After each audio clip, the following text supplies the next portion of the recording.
기억이 잘 안 나면 제가 강의하는 것도 또 기억이 안 날 것 아니에요, 그죠? 둘 중에 하나 선택하셔서 정말 좋은 결과가 있기를 바랍니다. 많은 말씀을 들으셨는데 지금 이 원고가 보이시는지 모르겠네요. 그냥 간단하게 몇 가지만 말씀을 드릴게요. 사회도 변화가 될 것이고 국가도 변화가 될 것이고 교회도 반드시 변화가 될 겁니다. 원치 않아도 변화될 수밖에 없는 그런 상황이 우리에게 도래해 있습니다. 첫 번째, 두 번째 이렇게 말씀을 드릴게요. 나라는 통제가 더 심해질 겁니다. 간섭도 더 심해질 겁니다. 이번에 신천지 수색한다 그럴 때에 또 뭐 행정명령 이런 거 내릴 때에 우리 다 호응했잖아요. 나중에 그게 교회로도 들어올 수 있다는 거죠. 그래서 국가가 점점 더 강력한 힘을 가지게 되고 위기의 순간에는 사람들이 웬만한 인권 침해도 다 용납이 되는 거죠. 그래서 나라의 통제와 간섭이 더 많아질 거다. 지금까지는 국가 안보가 최고였습니다. 그런데 이제는 국가 안보에서 인간 안보로 바뀔 것이다. 그렇게 예측을 하죠. 그게 무슨 얘기냐 하면 전쟁에서 죽는 사람의 숫자보다 역병이나 전염병, 의료 체계의 미비로 인해서 죽는 사람들이 더 많아진다는 겁니다. 그렇게 되면 사람들은 전쟁에 대한 두려움보다 질병에 대한 두려움을 더 많이 가진다는 겁니다. 그래서 사람들이 국가 안보에서 이제는 개인 안보, 더 정확하게 말씀드리면 인간 안보 쪽으로 의식이 전환이 될 것이다. 경제가 당연히 어려워지니까 돈이 많이 풀리게 되겠죠. 그래서 세 번째 보시게 되면 각국 정부가 앞으로 돈을 계속해서 많이 풀게 될 것이라고 예측을 하고 있습니다. 그 다음 자국 이익 우선주의가 점점 더 증가할 거라는 예측들이 너무 많아요. 이번에 저희들이 이제 이런 사태를 보면서 교회도 그런 모습들이 나타나고 있는 거죠. 우리 교회가 가장 소중하다라는 생각들을 더 많이 하고 있습니다. 위기의 순간이 되니까 다른 나라의 문제보다 자기 나라의 문제가 더 크게 부각이 되어서 사람들마다 자기 나라에 대한 생각이 더 깊어지게 된 겁니다. 사생활 침해가 점점 늘어날 겁니다. 개인정보에 대한 요구사항이 더 많아질 겁니다. 이제 우리가 만약 국가재난기금을 받으려고 하게 되면 거기에도 많은 개인의 정보가 제공이 되죠. 또 정보가 효율적으로 일을 감당하기 위해서는 개인의 정보를 요구할 수밖에 없는 상황이라는 것입니다. 그 다음 지구촌도 변화가 올 것이다. 지금 현재는 세계화가 주된 흐름이었습니다만 이제는 지역화가 앞당겨질 것입니다. 비행기가 제대로 날아다니지 못하고 다른 나라에 들어가는 것도 자국에 들어오는 것도 쉽지 않은 그런 상황이 앞으로 더 심해질 거라는 거예요. 만약 세컨드 웨이브가 오게 되면 이런 상황은 더 심각해질 것이라는 예측들이 정말 많습니다. 그 다음에 신공동체가 탄생할 거다. 우리가 예측하지 못했던 일들 속에 새로운 공동체가 만들어질 것이라는 전망들이 많습니다. 무슨 얘기냐 하면 의료인들이 이번에 대구에 다 모였죠. 사실은 자기 문제도 아닙니다. 국가의 문제고 또 사람들의 문제임에도 불구하고 자기 자신의 생명도 위험해질 수 있는데 그 상황 속에서 새로운 공동체를 만들어서 이 어려움과 난국을 타개했다는 겁니다. 그 다음에 탈도시화, 제가 자료를 보면서 이런 생각을 했어요. 도심에 있는 사람들이 외곽으로 점점 나가는 시간 또 상황들 많이 발생이 되어질 것이다. 이유가 무엇인가 하면 홈 루덴스라고 하는 문화에 의해서 사람이 많은 곳은 위험하다는 거예요. 그래서 산청이나 거창이나 남해나 그대에는 확진자가 거의 없습니다. 대부분의 확진자는 도심에 있는 거죠. 그러니까 사람들이 이제는 사람이 많은 곳에는 가지 않는 문화가 만들어집니다. 지금도 보십시오. 저희들이 약 한 400명 정도를 예상을 했는데 여기 와 계신 분들이 약 200명 정도밖에 되질 않습니다. 목회자들부터도 벌써 사람이 많은 곳에는 가지 말아야겠다라고 하는 생각이 찾아오고 있는 거죠. 그래서 탈도시화가 앞당겨질 것이다. 리더십의 변화가 올 것이라는 얘기가 더 많습니다. 이제 미국, 중국 아까 전에 경제에 대한 얘기도 교수님께서 하시면서 리더십의 변화가 왔다고 미리 말씀하셨잖아요. 그러니까 예전에는 서구에 대한 사대가 있었습니다.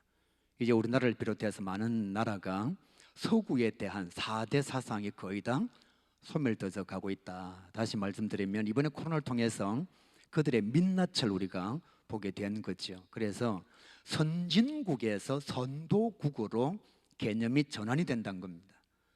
선진국은 잘 사는 나라죠. 조금 앞서가는 나라. 선도국은 이번에 저희들이 보고 있는 것처럼 코로나를 누가 더 질병 앞에서 대처를 잘하느냐. 교회도 마찬가지일 거라는 것입니다. 전에는 큰 교회, 대교회에서 이제는 어떤 교회가 나에게 더 유익을 줄 수 있느냐. 교회의 모습도 그렇게 달라질 것이다. 그 다음에 기업들이 다시 자국으로 유턴하게 될 것이라는 겁니다. 이유가 무엇인가 하면 지금 이제 비행기가 들어오지 못하니까요. 무역 자체가 문제가 발생하고 있죠. 그 다음에 중국에 있는 공장에서 물건이 들어오지 않으니까 한국에 있는 기업체가 제대로 가동이 되지 않는 그런 상황 속에 있습니다. 그래서 외국에 나갔던 기업들이 다시 한국으로 들어오게 될 것이고, 예전에는 그냥 세계 어느 곳에 부품이 있으면 된다고 생각했는데 이번에 이런 사태를 이제 경험하다가 보니까 그 부품이 우리나라 안에 있어야 된다라고 하는 생각들로 변화가 일어나고 있다는 것입니다. 참 중요한 문제가 가정의 문제인데요. 이제는 사람들이 집에서 노는 문화를 만들어 간다는 겁니다. 이번에 정말 참 가슴 아픈 것은 이런 코로나 사태에도 일본 닌텐도에서 만든 가정용 게임기가 엄청나게 많이 팔리고 사람들이 거기에 줄을 섰다는 얘기를 아마 들으셨을 겁니다. 이유가 무엇인가 하면 나가지 못하니까 집 안에서 할 수 있는 무언가를 발견해야 된다는 겁니다. 그래서 홈 르댄스 문화가 더 깊어질 것이다. 그런 예측들이 늘어나고 있습니다. 그 다음에 원격 교육, 온 오프라인의 문제, 지금 현재 교회도 다 사용하고 있고요. 비대면 산업이 활성화될 것이다. 그 다음에 재택근무라든지 가정에서 이루어지는 일들이 상당히 많아질 것이라는 얘기가 늘어나고 있습니다. 여러분, 방방콘이라고 하는 단어를 들어보셨나요? 방에서 즐기는 방탄소년단의 콘서트, 방방콘이라 그래서 이제는 랜선을 통해서 가정에서 콘서트를 보는 거죠. 그리고 돈을 지불을 하는 겁니다. 다른 사람들은 보지 못하고 랜선에 의해서 유료 입장객들만 그 콘서트를 관람할 수가 있는 겁니다. 그 다음에 그 SM에서 슈퍼M이라고 하는 콘서트도 마찬가지로 가지게 되었죠. 한 사람당 입장료가 제법 있었습니다. 그렇게 해서라도 가정에서 즐기는 문화가 앞으로 더 많이 생성이 될 것이다. 그러면 교회도 당연하죠. 우리 홍용희 목사님 말씀하신 것처럼 가정에서 할 수 있는 교회학교 교육 프로그램이나 또 기존 성도들에게 대한 교육 프로그램이 준비가 되어져야 된다는 상황입니다. 그 다음에 전문가들의 귀환, 이게 무슨 얘기냐 하면 지금까지는 집단 지성이 전체적인 지성의 흐름을 주도했습니다. 너도 전문가 나도 전문가. 컴퓨터 하나 들어가면 웬만한 정보는 다 가질 수 있는, 그런데 이번에 코로나 사태를 맞이해 보니까 진짜 전문가가 있더라는 거예요. 가짜 전문가들은 그냥 누구나가 알 수 있는 얘기를 하는 것이고 집단 지성보다는 실질적인 전문 지식을 가지고 있는 진짜 전문가의 집단이 필요하더라는 거죠. 저희 성시화에서도 줌을 통해서 화상회의를 하고 있습니다. 저희 목회자들이 계속 얘기를 나누지만 교수님들이 얘기하는 그 지식의 깊이가 저희들이 따라갈 수 없을 정도의 엄청난 내용들을 가지고 있죠.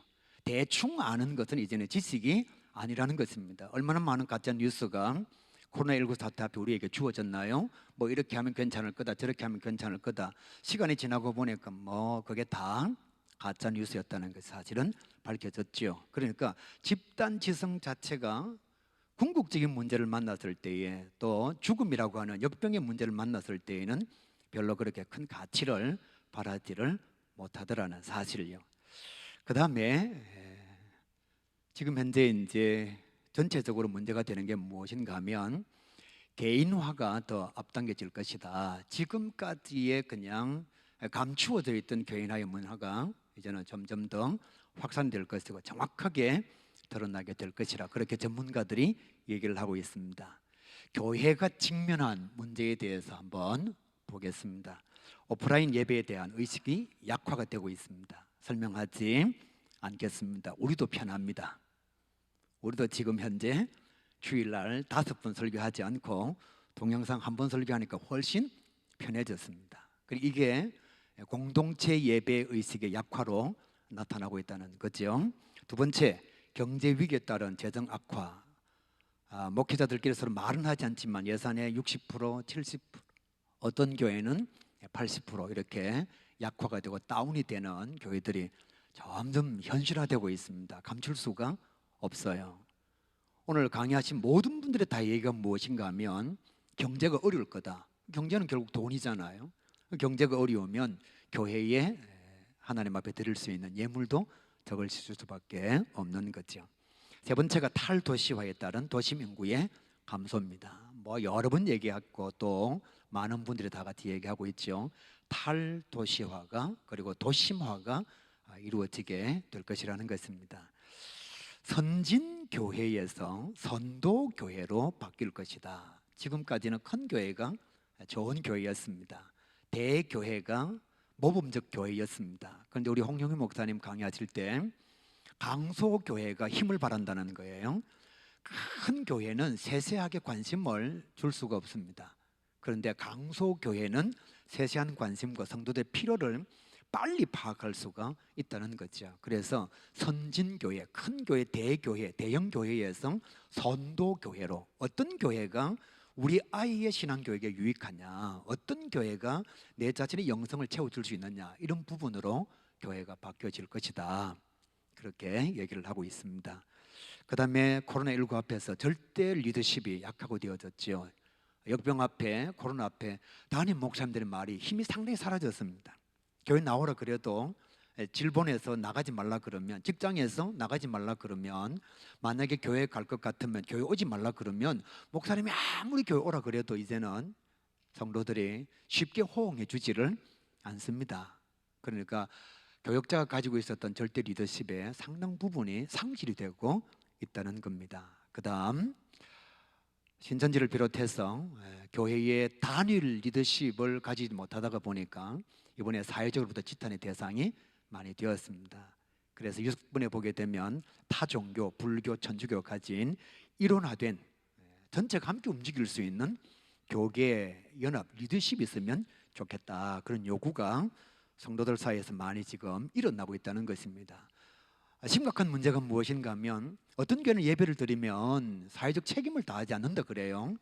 어떤 교회가 오프라인 예배를 드리지 않고 온라인 예배를 드리면 일제강점기 시대 때도 예배를 드렸는데 6.25 때도 예배를 드렸는데 이는 교회 안에서도 문제가 발생하고 있는 거죠. 그래서 담임 목사님이 이렇게 할 수도 없고 저렇게 할 수도 없는, 그런데 이제 불교와 가톨릭 같은 경우에는 단일 리더십에 의해서 하나의 방안이 주어지니까 훨씬 더 활동하기가 쉬워졌다는 것입니다. 심지어는 교회는 교회끼리도 지금 정죄하고 있다는 거죠.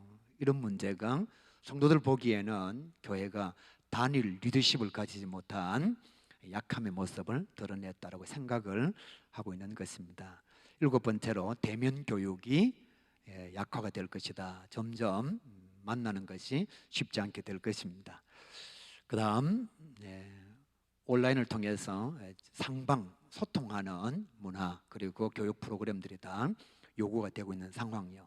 9번째는 제가 말씀을 드리면서 좀 가슴이 아픈데 전도가 잘 되지 않을 거다, 그렇게 말을 하고 있습니다. 목사님 좀 넘겨주실래요? 전도가 잘 되지 않을 거다. 지금 신천지 문제로 또 교회의 이번에 사회적 영향의 상실의 문제로 인해서 전도하는 게 어려워졌습니다. 심지어는 교회 오는 사람도 막는 상황이죠. 그리고 성도들도 전도하는 게 두려움으로 마음속에 자리 잡고 있습니다. 그 다음 10번째로 IT 기기에 대한 소비 계층들이 뭘 할 수가 없어요. 교회에서 아무리 문자를 보내고 동영상을 보내도 65세, 70세 대단히 죄송합니다만은 IT 기기에 능숙하지 않은 분들은 뭘 할 수가 없어요. 저희 교회에서 엄청나게 많은 분량의 동영상을 보내는데도 어르신들은 그냥 TV 방송에 나오는 설교를 듣고 있다는 거죠. 교회하고 소통이 안 되니까 단절된 성도의 삶을 살 수밖에 없는 겁니다. 11번째, 다음 세대의 교회 진입의 장벽이 극대화되고 있다는 겁니다. 이제 여름 성경학교를 해도 부모들이 아이를 교회에 보내지 않을 겁니다. 교회는 전염병의 진원지라고 하는 잘못된 인식이 어른들한테 있다가 보니까 다음 세대가 교회에 오는 것 그리고 신앙의 진입하는 장벽이 훨씬 더 높아질 것이다. 그 다음 12번째, 가나안 성도의 양산. 지금도 이제 온라인을 통해서 많이 보고 있고 또 TV를 통해서 예배를 드리니까 이게 조금 더 길어지게 되면 그게 습관이 된다는 거죠. 그래서 교회 나오지 않고 교회에서 이 교회 저 교회 유튜브를 통해서 또 아니면 TV를 통해서 방송을 시청함으로 예배를 드리는 가나안 성도가 증가하게 될 것이고, 그러다가 보니까 자기 교회에 대한 책임감이 상실이 될 것이다. 13번째, 직분을 거절한다는 겁니다. 저희 때만 해도 중직자는 참 감사한 직분이었죠. 지금 30, 40 세대는 중직자를 하게 되면 자기가 희생을 해야 된다 그런 생각을 해서 장로님이 되는 것, 안수 집사님이 되는 것, 권사님이 되는 걸 별로 그렇게 원하지를 않습니다. 그래서 점점 교회 직분에 대해서 외면하는 모습들이 드러나게 되고 있고요. 그 다음에 참여하는 것을 점점 멀리하고 있습니다. 가급적이면 교회를 안 나오려고 하죠. 주중에는 교회에 보이지 않으려고 하는 그런 상황들이 더 깊이 노정이 될 것이라고 하는 얘기가 있습니다. 노회에도 임원들 점점 이제 사모하는 모습들이 사라지고 있잖아요. 예전에는 노회장님이나 총회장님 서로 하려고 했는데 이제는 노회장이나 총회장을 서로 안 하려고 하죠. 그런 상황들이 교회 안에도 펼쳐진다는 겁니다. 그 다음에 해외 선교 위축과 교회학 여름 행사의 취소와 축소. 이제 마지막 말씀, 교회의 대처 방안에 대해서 첫 번째, 영성 강화입니다. 꼭 강조하고 싶습니다. 정말 여러분 제 얘기를 들어주시든 안 들어주시든 강조하고 싶습니다. 이제는 교회 본질을 회복해야 됩니다. 그러니까 세상 사람들이 요구하는 것을 교회는 채워줄 수가 없습니다. 경제가 어려워지고 교회 시스템이 약화가 되고 오프라인에서 모임이 약화가 되면 사람들에게 교회가 충분한 그들의 요구를 충족시켜 줄 수가 없다는 거죠. 그 영성이 강화가 되어야 됩니다. 제가 일본 교회 사례를 밑에다가 예시를 해놓았는데, 일본 교회가 20년 동안 잃어버린 저성장의 시대를 보내면서 가장 좋아진 게 무엇인가 하면 교회 본질을 회복했다는 거죠. 역병이나 전염병 앞에서 교회가 할 수 있는 일들이 그렇게 많지 않더라는 거예요. 그렇게 되면 어떻게 되느냐, 점점 교회에 지금 현재 우리가 가지고 있는 욕구 충족은 그들이 원하는 것이 아니라는 겁니다. 그러면 영성 강화를 어떻게 할 거냐? 사실 대처 방안의 제 1번인데요. 지도자가 영성이 좋아야죠. 제가 사실 앞에 쭉 한 얘기는 이 얘기를 하기 위한 하나의 예시고 자료였습니다. 이제는 교회가 본질로 돌아가야 됩니다. 번영신학 이제는 버려야 합니다. 잘 먹고 잘 사는 거 예수 안 믿어도 할 수 있잖아요. 세상이 요구하는 것, 세상이 더 많이 채워줍니다. 교회가 못 채워줘요. 그럼 이제는 교회가 뭘 해야 되느냐? 이런 위기를 기회로 삼아서 영성 강화의 모습으로 돌아가야 된다는 것. 그 다음에 교회 예산의 재편성요. 이제는 방어적 교회 예산을 편성을 해야 됩니다. 일본 교회가 경제적 저성장을 겪었을 때에 제일 첫 번째 나타난 게 무엇인가 하면 교세 약화입니다. 사람들이 사는 게 너무 바쁘니 교회를 안 온다는 거예요. 두 번째, 재정 악화예요. 세 번째, 교회 자산의 매각. 그 전에 가지고 있었던 제 친구 교회의 목사님이 사택이 황기 때에 버블 경제가 오기 전에 4억 5천에 집을 샀는데 버블 경제 15년 되었을 때에 2억에 팔았습니다. 사택을요. 왜냐하면 재정이 악화가 되니까 어쩔 수가 없는 거죠. 그래서 교회 자산을 매각하지 않으면 교회가 유지가 되지 않는 그런 상황이 왔다는 겁니다. 그 다음 네 번째가, 지금은 총회에서 뭐 법적으로 되니 안 되니 이렇게 얘기하는데 교역자의 사임이 증가하고 중임이 많이 줄었다는 겁니다. 한 목사님이 4개 교회, 5개 교회를 담임할 수밖에 없는 그런 상황이 일본 교회에 지금 주어져 있습니다. 교회는 있는데 교회는 없으니까 한 목사님이 5개 교회를 담임하는 거예요. 그래야만 겨우 생활이 될 정도의 상황을 일본 교회가 맞이하고 있다는 겁니다. 5번째, 신학교 신학생의 태조가 극명하게 드러났다는 겁니다. 신학교 가는 성도가 거의 뭐 절반 이하로 줄어들었다는 거죠. 그 다음에 돈이 없다가 보니까, 교회가 어렵다가 보니까 사회 참여가 저조했다는 사실이죠. 이것이 일본 교회에 나타난 부정적인 현상이었습니다. 그럼 긍정적인 건 뭐가 있느냐? 교회 질적 성장에 교역자들이 초점 맞추었다는 거예요. 전에는 사람 수가 많은 게 최고였는데 이제는 진짜 예수 믿는 사람이 중요하다는 거죠. 두 번째, 성도들 간의 결속력이 강화가 됐다는 겁니다.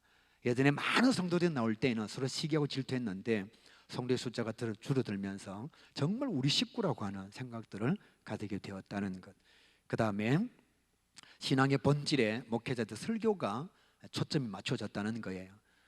잘 먹고 잘 사는 거 아무리 얘기해도 경제가 저성장되니까 잘 먹고 잘 사는 게 안 된다는 거예요. 그러니까 목사님들이 뭐 평안을 얘기하고 번영을 얘기하고 기도 응답을 얘기한다 할지라도 실질적으로 경제적 욕구가 충족이 안 되니까, 그래서 목사님들이 진짜 신앙이 뭐냐, 신앙의 본질이 뭐냐, 여기에 집중했다는 사실요.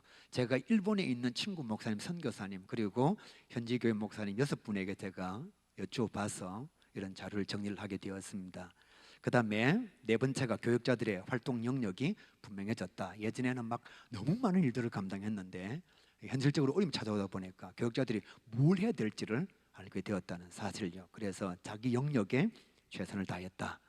지역 교회 교역자들의 연합과 상호 이해성과 서로 어렵다가 보니까, 지금 좀 죄송한 얘기입니다만 어떤 교회가 부흥하면 마음속에 좀 깨릿빛한 마음을 갖고 있잖아요. 그래서 목회자들끼리 우스개 얘기로 우리 교회 부흥은 옆 교회가 문 닫는 것이다, 뭐 그런 얘기를 할 만큼 그런 얘기들이 있는데, 일본 교회 전체가 어려워지니까 교역자들에 대한 상호 이해가 증가가 되어졌다. 6번째, 목회자들이 이중 직업을 가지게 되니까 직업관이나 사명관이 달라지게 변화가 찾아왔다는 겁니다. 한인교회는 얘기하지 않고요. 그 다음에 네 번째, 건물로서의 교회에 대한 의식이 재정립이 되어야 된다는 사실을요.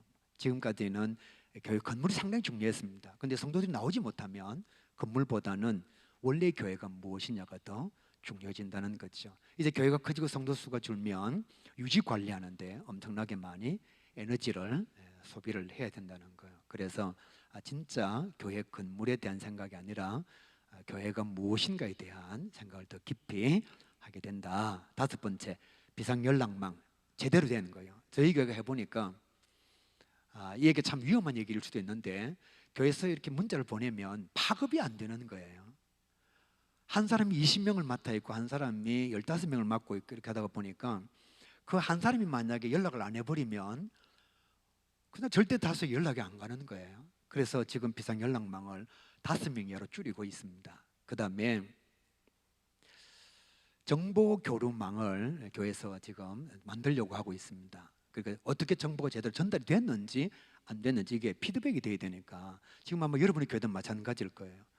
교회에서 뭘 보내기는 보냈는데 아무리 피드백이 없습니다. 그래서 진짜 교회가 필요한 연락망을 가져야 된다는 거. 그냥 뭐 구역이 되겠지, 목장이 되겠지, 순이 되겠지, 셀이 되겠지가 아니고 아주 축소식의 소그룹화해서 정말 그 교회에 제대로 된 내용들이 성도들에게 전달이 되어야 된다는 거예요.